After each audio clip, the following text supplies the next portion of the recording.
Hi, I'm Chris Dixon, the co-founder of Hunch. This is Founder Stories, and today we have Fred Wilson from Union Square Ventures. Hey, Fred. Hey, it's great to be here. This is really cool. Yeah, thanks for TV. All right, cool. Thanks for being here. Let's jump right in. You think there's you've blogged about how you think there's a bubble going on right now. Well, I haven't used the bubble word. Just want to correct you on that. But I have said that I think we're in a frothy period in the market.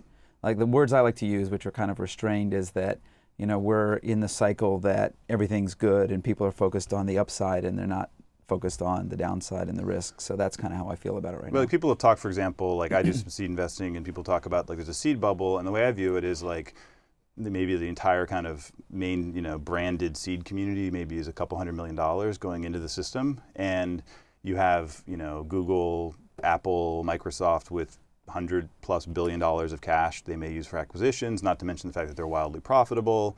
Facebook, so a bunch of Zynga, Twitter, some of your companies might go public, Groupon.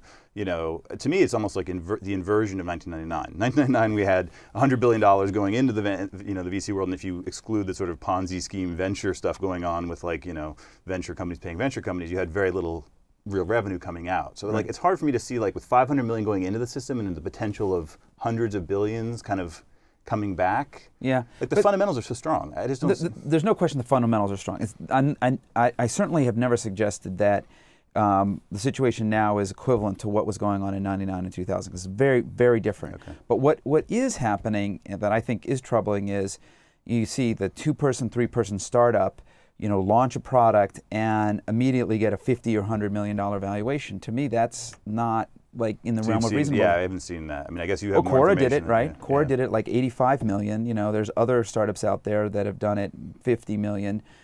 So I don't know how you make money as an early stage investor paying 50 or 60 or 70 million dollars for a company that launched in the past month. It's just really, really, really hard to make money there. I see. I mean, I guess a lot of it's just the information, because we still do, we're pretty active, Founder Collective, and everything we've done is sort of sub 5 million. That's great, and we're still finding deals at that level too.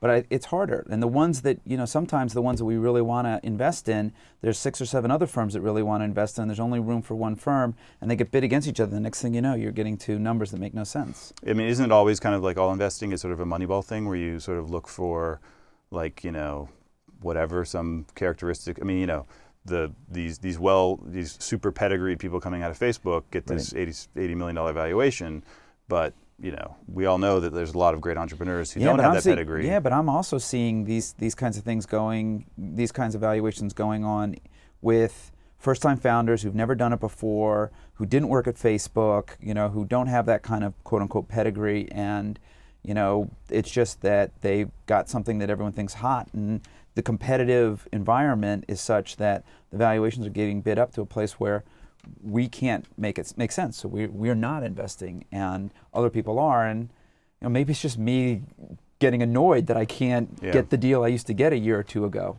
Maybe that's all there's to it. Yeah. I guess I just look at it as so individual competitive dynamics, maybe.